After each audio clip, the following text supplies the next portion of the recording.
I guess the only time most people think about injustice is when it happens to them, said Charles Bukowski.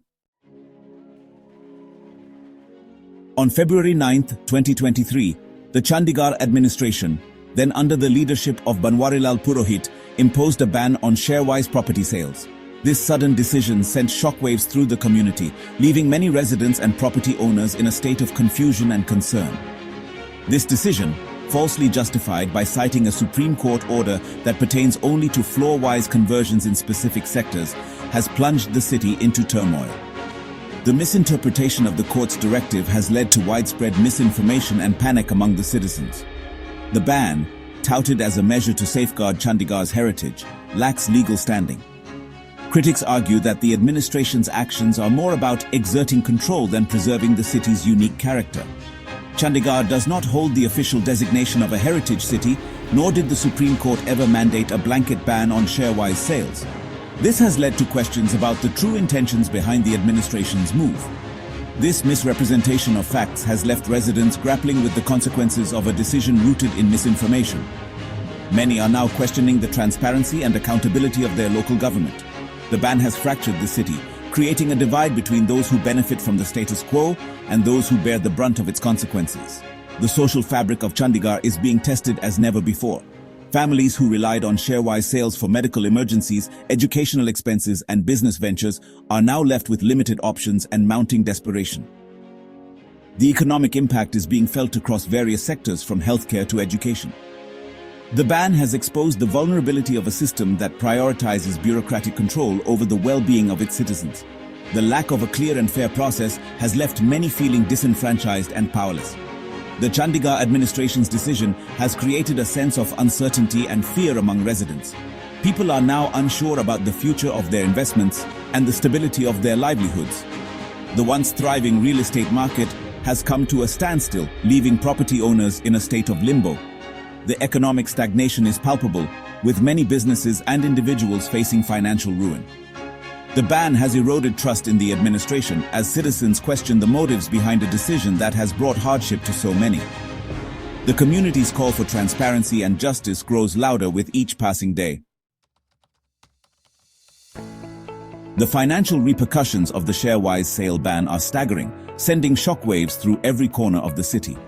The real estate sector, once a major contributor to Chandigarh's economy, has been brought to its knees. Construction projects have halted and property values have plummeted, leaving investors and homeowners in a state of uncertainty.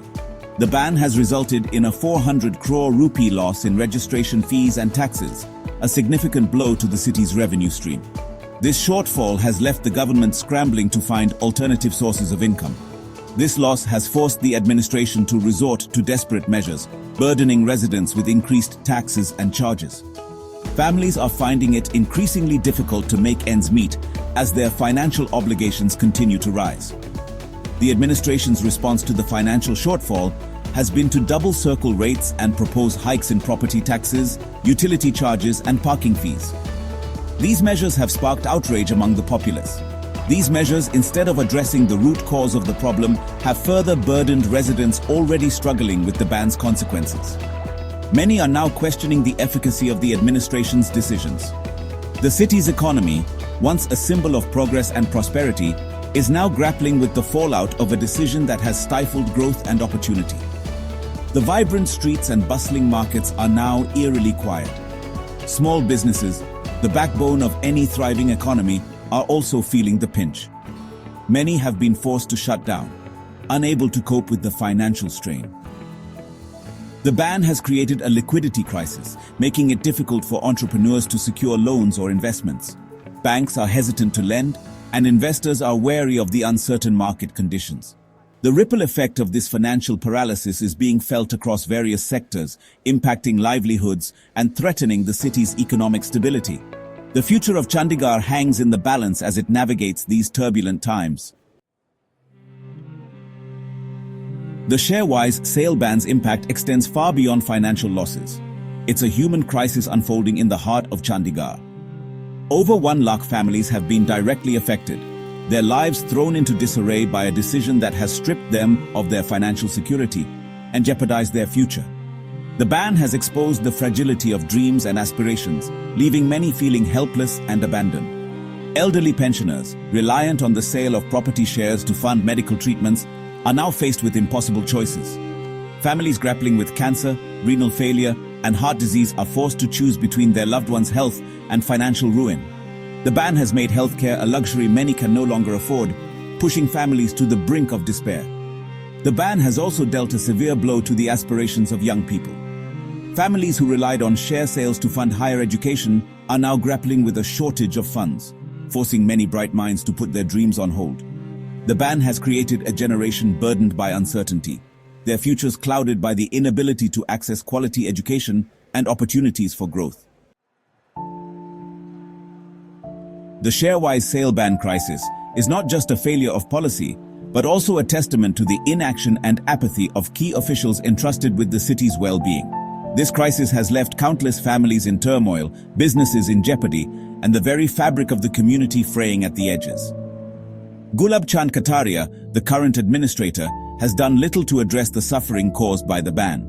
His lack of proactive measures and visible leadership has only deepened the public's disillusionment with those in power. His silence speaks volumes, reflecting a disregard for the plight of citizens grappling with the consequences of a decision he inherited but has chosen not to rectify. The cries for help from the community have fallen on deaf ears, leaving many to wonder if their voices will ever be heard.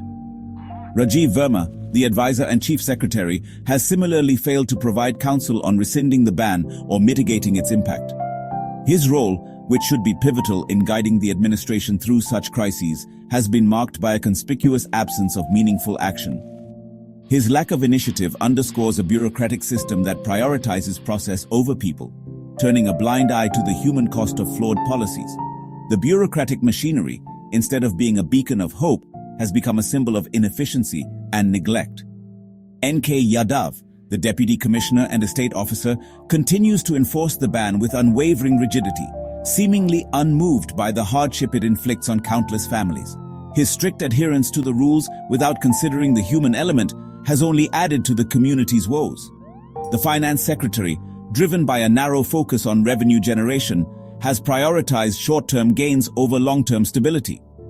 This myopic view has led to policies that, while beneficial in the immediate term, have sown the seeds of long-term economic instability. The implementation of punitive measures, such as increased taxes and charges, reflects a lack of empathy and understanding of the financial strain already faced by residents. These measures have only served to deepen the financial burden on an already struggling populace. Their actions have exacerbated the crisis, pushing families further into debt and despair. The community's trust in their leaders has been eroded, and the hope for a resolution seems more distant than ever.